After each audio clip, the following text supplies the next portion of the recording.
सो कौन सा school system आपके बच्चे के लिए बेस्ट है, ये डिसाइड करने के लिए मैंने एक फ्रेमवर्क तैयार किया है।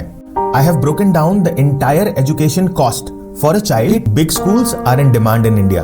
तो यहाँ पे पेरेंट प्रोफाइलिंग भी होती है।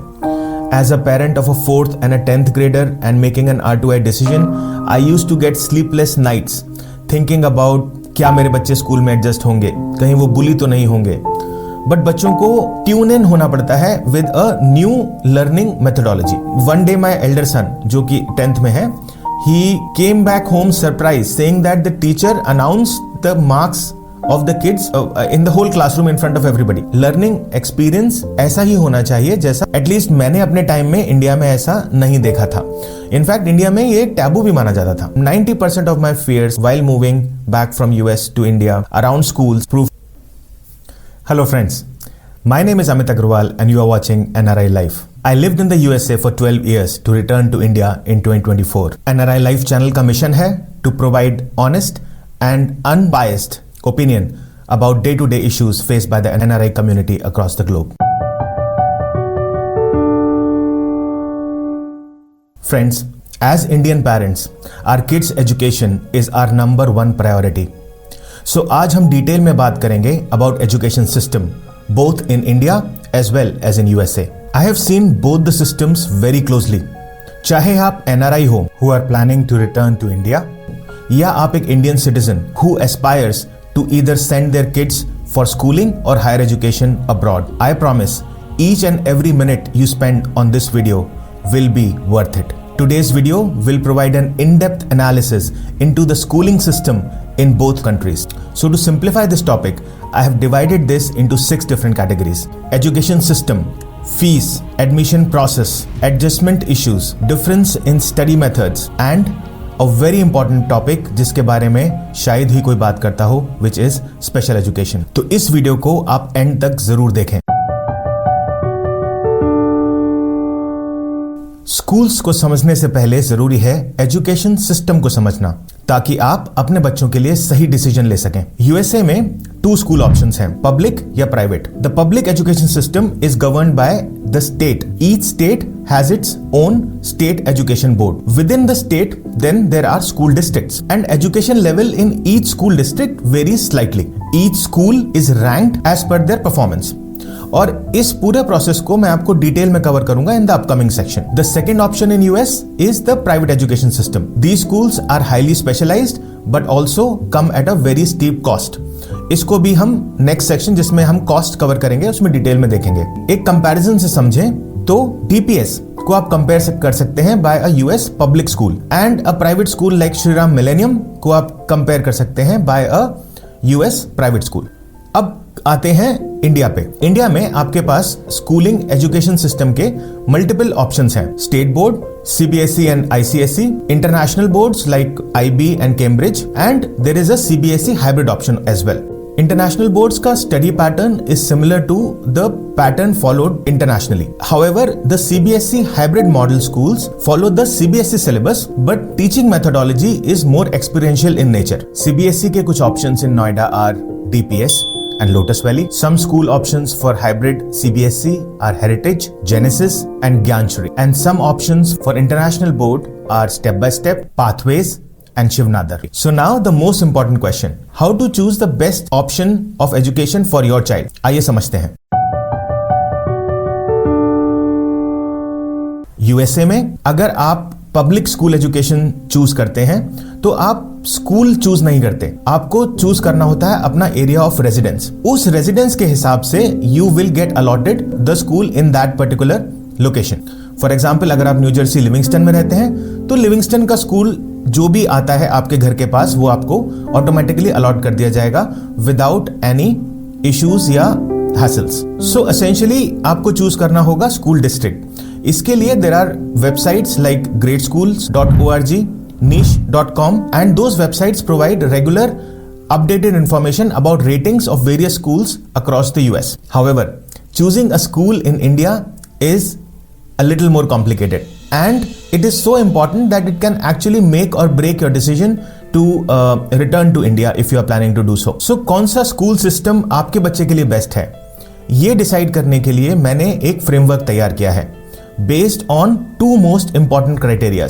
One is your child age or the class which he or she is going into, and the second is their goal of college, because ultimately schooling leads to your higher education and college. So that's very very important. So आइए समझते हैं कि grade और गोल के हिसाब से आप school system का डिसीजन कैसे ले सकते हैं. सो गोल दो हैं. पहला, आपको हायर एजुकेशन इंडिया से करवानी है, so Indian colleges is your goal. And the second is, अगर आपको हायर एजुकेशन आउटसाइड इंडिया है तो वो हो गया आपका स्टडी अब्रॉड. इसी तरह 3 एज ब्रैकेट्स मैंने लिए हैं of elementary school which is from 1st to 4th grade, middle school from 5th to 8th grade, and high school from 9th to 12th. So if your child is coming to India as an elementary student, then you can choose a CBSE or CBSE hybrid model school अगर उसका goal है for doing higher education in India.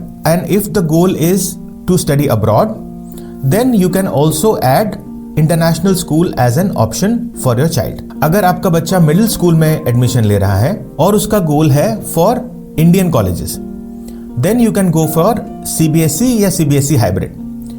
Hybrid रखेंगे तो transition थोड़ा सा smooth हो जाएगा. और अगर उसका गोल स्टडी अब्रॉड का है, then you can choose between hybrid और इंटरनेशनल बोर्ड. एंड लास्टली, अगर आपका बच्चा हाई स्कूल में एडमिशन ले रहा है इंडिया में और उसका goal to give Indian competitive exams हैं, then I would highly recommend that they should choose the CBSE board only. शुरू में थोड़ा डिफिकल्ट लगेगा, but it will help a lot when they are facing the competition in और competitive exams in India. However, if their goal is to go back and do education from abroad, then they should have an exposure of international schools only. उनका curriculum, उनकी study methodology is all aligned to preparing kid their applications for colleges abroad.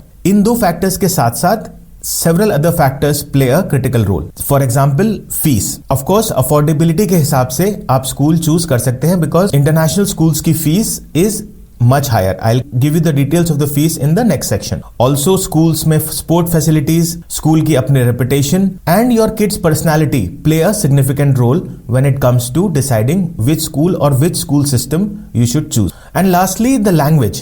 Sometimes the regional language poses a challenge for kids coming from abroad to India. Now, for language, the good thing is that for high school, CBSE में आपको 2 language choose करनी होती हैं.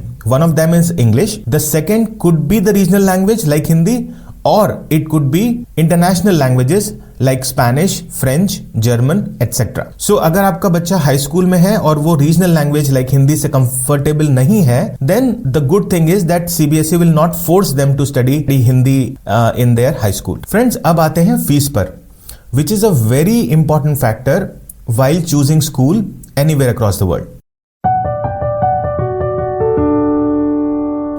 So based on my experience in the 2 countries, I have broken down the entire education cost for a child in different boards. So let's have a look. In the expenses category, I have taken all the factors, including school fees, transport fees, books and stationery, food and cafeteria, hobby classes, tuition, and any other extra classes. Now, if your child is going into a public school in the US, then the school fee is free.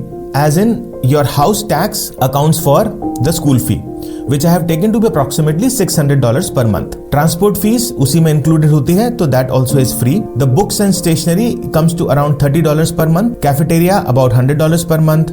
Sports and classes around $200, and any other extra class around $200 as well. So ये total आता है around $1100 per month for a one single child. अगर हम private school की बात करें in US, the school fees approximately $2000 per month के आसपास की रहती है, and बाकी other expenses are included in that, so I have taken that expense to be approximately $2000 per month total. अब आते हैं इंडिया पे. इंडिया में जैसे मैंने आपको बताया 3 ऑप्शंस हैं, CBSE, CBSE हाइब्रिड और इंटरनेशनल. इन तीनों में ही एक्सपेंसेस वेरी करते हैं. CBSE schools की fees on an average is approximately 10 to 15,000 rupees per month. और अगर मैं इसमें बाकी के एक्सपेंसेस भी जोड़ लेता हूं तो पर child CBSE cost around 25 to 30,000 rupees per month in a metro city. वहीं अगर हम CBSE हाइब्रिड की बात करें तो अदर एक्सपेंसेस तो सिमिलर रहते हैं, but school fees goes up by around 10,000 rupees per month. CBSE hybrid का मंथली खर्चा है around 35 to 40,000 rupees per month और इंटरनेशनल बोर्ड्स का मंथली खर्चा आता है around 50 to 75,000 rupees per month. इसके साथ साथ एडमिशन फीस जो कि आपको फर्स्ट टाइम एडमिशन पे देनी पड़ेगी वो CBSE में अप्रोक्सीमेटली 1 लाख रुपीस तक खर्चा आएगा, हाइब्रिड स्कूल्स में करीब 1.5 लाख का और IB स्कूल्स में करीब 2 या 3 लाख के आसपास का खर्चा आएगा। अब हम आते हैं the third most important factor which is the admission process. USA में admission process is very straightforward. आपके रेजिडेंस के हिसाब से आपको स्कूल अलॉट हो जाएगा। इंडिया में however this is a little bit tricky क्योंकि सभी पेरेंट्स अपने बच्चों के लिए बेस्ट स्कूल्स ही चाहते हैं, तो जितना बड़ा स्कूल उतना ही डिफिकल्ट, उतना ही selective admission process starts with filling the online application on the website. उसके बाद the child has to appear for a written test. अगर आप NRI हैं तो most of the time this test can be taken in your home country itself. उसके बाद parents और बच्चों का 1-on-1 इंटरव्यू भी होता है। सो ये 3 स्टेप्स से डिसाइड होता है स्कूल का admission process in India. It is a bit of a hassle और करीब 2 to 3 वीक्स तक लग जाते हैं एक स्कूल का प्रोसेस शुरू होने से एंड होने तक। एक और बात, जैसे मैंने आपको बताया big schools are in demand in India, तो यहाँ पे पेरेंट प्रोफाइलिंग भी होती है and admissions become quite a challenge for a renowned school. But don't give up hope, India में अच्छे स्कूल्स की कोई कमी नहीं है। Only difference is some schools are more renowned, however there are lot of new schools in India which are less in demand but provide equally good education to kids. आप सही channel से schools को approach करें, fill out their application and start the process. अगर admission process से जुड़ी आपकी कोई भी क्वेरी है तो आप कमेंट्स में डाल पूछ सकते हैं। अब आते हैं एडमिशन प्रोसेस से जुड़े कुछ इंपॉर्टेंट क्वेश्चंस पे। First, transfer cases. अगर आप R2I कर रहे हैं तो मोस्ट लाइकली आप मिड सेशन इंडिया में आएंगे। उस केस में या न्यू एडमिशन के केस में, दोनों ही केसेस में you will be a transfer case. Rules of admission for a transfer case are slightly relaxed in CBSE board. For example, in general CBSE board does not accept children in 10th और 12th अगर आपने 9th या 11th किसी और board से की हुई है तो। हाउएवर एक्सेप्शन होता है in transfer cases only, for example for NRIs। In this case your kid might be considered for direct admission into 10th in a CBSE or CBSE hybrid if they have done their education abroad. The second question around the process is the timing. Please remember that school session in India starts in April. So their admission process starts in September of the previous year. So this should give you an idea of right times of approaching schools for admission as a new student. However, if you miss the window of September, October, then also you can approach schools as a special case and मेरे case में few schools rejected and few schools accepted अगर उनके पास seat होती है तो। So don't worry if you start the process late, admission कहीं ना कहीं certainly मिल जाएगा। So आगे बढ़ने से पहले मैं आपको एक बात बताता हूँ। जब करीब 2 साल पहले हम R2I का डिसीजन की प्लानिंग स्टार्ट कर रहे थे तब मेरे मन में स्कूल्स को लेके बहुत सारे डर थे। But believe me friends, 90% of those fears prove to be false. हाँ, थोड़ी दिक्कत होती है in admissions and choosing the right school. However once you choose the right school and go through that admission process of 2 to 3 week, उसके बाद schools are very good in general in India, and in some respects they are better than the US public school system as well. For example, in the last 6 months alone, my younger one has been few times on stage, participated in inter-school activities, and also a 2-night excursion trip from his school. So you get the gist. Friends, अब हम आते हैं adjustment challenges पे. When kids change country, हमारे बच्चों का school में adjustment becomes so very critical. As a parent of a 4th and a 10th grader and making an R2I decision, I used to get sleepless nights thinking about क्या मेरे बच्चे school में adjust होंगे, कहीं वो बुली तो नहीं होंगे, क्या उनका मन लगेगा, एटसेट्रा एटसेट्रा. तो मैंने क्या देखा आपको वो बताता हूं. तो चाहे आप इंडिया से यूएस स्कूल में हो या फिर आप इंडियन स्कूल में एडमिशन ले रहे हो, एडजस्टमेंट इश्यूज दोनों जगह ही आएंगे. तो एज पेरेंट मुझे लगता है कि इशू ये नहीं है कि एडजस्टमेंट कैसे होगा, प्रॉब्लम ये है कि हमें एडजस्टमेंट इश्यूज क्या आएंगे वो पता ही नहीं होता है, क्योंकि once we know the issue we will take the right steps to find the right solution. और हर चीज का मोटा मोटी सॉल्यूशन है ही, और अगर इमीडिएट सॉल्यूशन नहीं है तो with time it can be resolve. तो एडजस्टमेंट इशू एड्रेस करने के लिए इंपॉर्टेंट है to understand what is the various ways in which the kids will face challenge when they are moving country, especially from abroad to India. So the first challenge that they face is making friends after this transition. मेरे experience से Indian schools में kids coming from abroad now is not unusual. Teachers know about it, kids know about it. तो मेरे दोनों ही बच्चों के लिए making friends in the school has not been a challenge. Touch wood, उन्हें bullying या ऐसा कुछ फेस नहीं करना पड़ा। In fact for both the kids in general kids were very welcoming only. Buddy system होता है, टीचर्स रिलैक्स्ड होते हैं with their rules. Even for the 10th grader या जिसने मिड टर्म में एडमिशन लिया था, the teachers have been more than helpful to help us navigate the upcoming board examinations. Even the younger one के लिए subjects like Hindi has been relaxed in this particular year. So teachers are accommodating them in their system. And मैंने देखा कि within few months itself they were able to navigate both the school as well as make friends in the school. इसके लिए एक important point ये भी आता है कि अगर बस फैसिलिटी आप अवेल कर रहे हैं then that becomes a very wonderful way to make friends. अगर आपकी सोसाइटी में सेम स्कूल में बच्चे जाते हैं then bus becomes their common thread. ये मेरे दोनों बच्चों के साथ ही they have best friends from the bus even though they are those kids are of different classes because ultimately वो सेम सोसाइटी में ही आके खेलते हैं.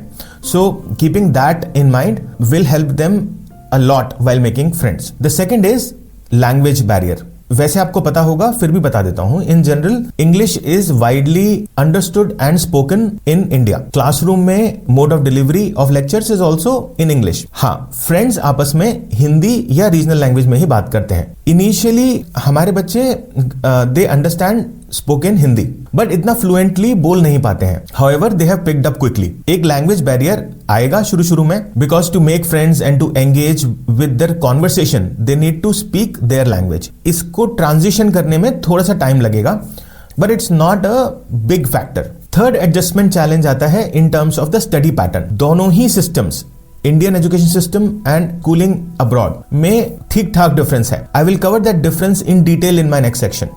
बट बच्चों को ट्यून इन होना पड़ता है with a new learning methodology. एक सिस्टम है जहां आप आर्टिकल्स एंड एनालिसिस के थ्रू कुछ समझ रहे हैं या सीख रहे हैं, और एक सिस्टम है जिसमें आप बुक पढ़ के याद करके एक टेस्ट के फॉर्म में उसको दे रहे हैं. So both approaches are different. तो ये भी एक एडजस्टमेंट चैलेंज आएगा. एक और एडजस्टमेंट चैलेंज से बच्चों को गुजरना पड़ता है which is rules and regulations. Schools में discipline in general Indian schools में ज्यादा होता है. आप इतना इनफॉर्मली टीचर के साथ एंगेज नहीं कर सकते. एक और प्रॉब्लम आती है वो है कि आपके मार्क्स ओपनली क्लास में डिक्लेयर कर दिए जाते हैं. मैं in fact one day my elder son जो कि 10th में है, he came back home surprised saying that the teacher announced the marks of the kids in the whole classroom in front of everybody. और तो ये उसने कभी यूएस में ऐसा देखा नहीं था. We might know this but this is a cultural shock that kids have to face. एक और चैलेंज आ सकता है which is the class strength. ये डिपेंड करता है आपके स्कूल के ऊपर. हमने स्पेसिफिकली क्लास स्ट्रेंथ के अराउंड ही स्कूल चूज किया because we didn't want 50 students in a class. दोनों तरह के ऑप्शंस हैं. जहां पे 50 स्टूडेंट्स हैं वो भी है, जहां पे 20 हैं वो भी है. तो ये चीज आप ध्यान में रख सकते हैं. अब आते हैं एक मेजर पॉइंट पे which is learning system it's.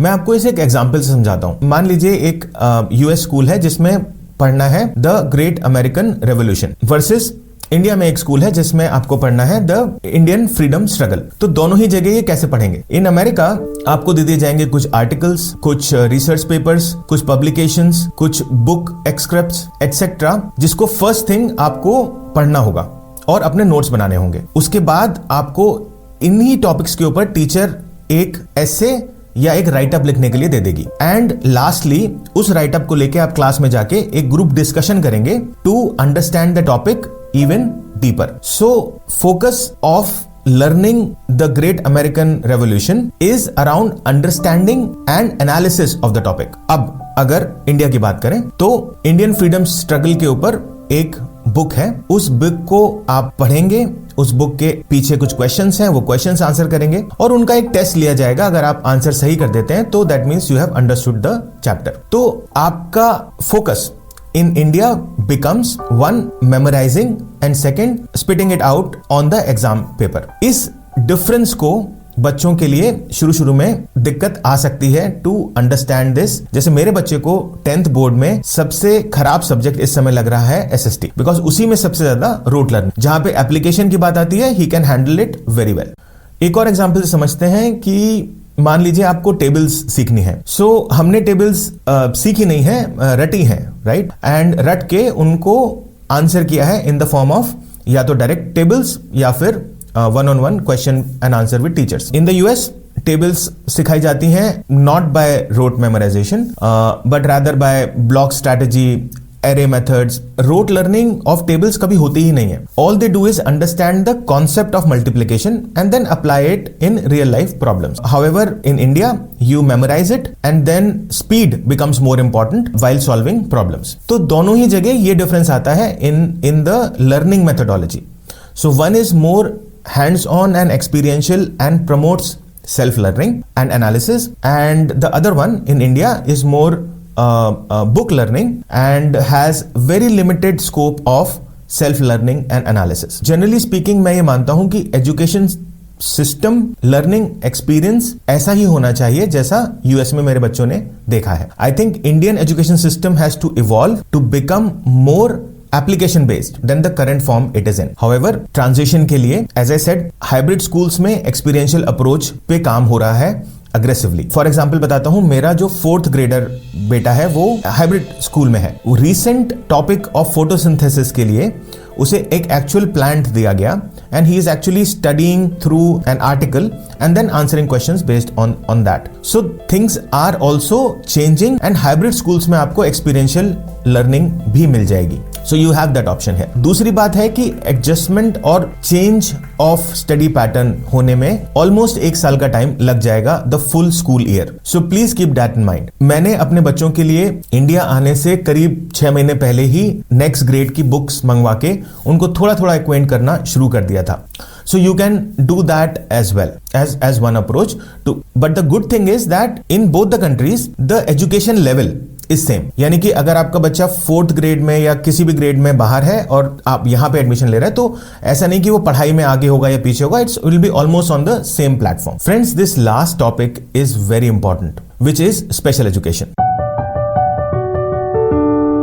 Historically, US has been far ahead in terms of education and care of children with special needs। वहां पे if your child has special needs then there is counseling, there are special classes, there is special focus, there are special teachers just to take care of their development and growth। at least मैंने अपने time में India में ऐसा नहीं देखा था। In fact India में ये टैबू भी माना जाता था। But I am really happy to report what I found in my research for this particular video. Now in India many schools provide special education programs and it's not just on their website, they are actually focusing, because हमने ऐसे parents से भी बात की whose kids are availing these programs and they are very happy with the care and attention that these schools are giving to the special needs children। it is the only thing is that it is not available in all schools, it is only available in a specific number of schools and also it comes at a cost। some options of these schools for special education are Step by Step, Shivnadar, Prakriti, Genesis and Shri Ram। so I would say there is still gap, however उतना नहीं है जितना कभी पहले हुआ करता था। India में awareness and respect for special needs children is growing, which is a very good thing। in fact it was an eye opener for me too। you can see some of the comments we received from parents in the screenshots here। friends, schools is a vast topic and there certainly will be exceptions to the points we covered today, but I hope this video was able to give you an in-depth understanding of the schools in India, how they are evolving, what are some of the challenges that kids may face and how do they compare from education abroad, because ultimately हमारा goal as parents is to make sure our kids learn and are happy in the school environment that they are into. In a nutshell, as I said, 90% of my fears while moving back from US to India around schools proved to be wrong. 10% were still true. Education methodology is one of them. But thankfully, there were no major red flags. Schooling in this country is evolving fast. Some of the things that I saw in my kids' school today, I feel like going back to school. There was an entire floor dedicated to sporting facilities, like swimming, archery, badminton, soccer, you name it. So what I felt overall is that the goal of school is happy kid in school, and that education in school helps them grow to be emotionally strong and resilient. So a little challenges are not bad. Now, I have also created a list of schools for you in the Delhi NCR region, the link of which is in the description. आप इसको download करके you can use it for ready reference. Schools को लेके आपके मन में कोई भी क्वेश्चन है, so please don't hesitate to ask it in the comment. मेरी आप सबसे यही रिक्वेस्ट है that if you found this video helpful, please do share this video in at least one WhatsApp group with your friends. This will not only help the channel but also help parents to decide the best schooling for their children in India or abroad. Thank you so much for watching this video. Namaste.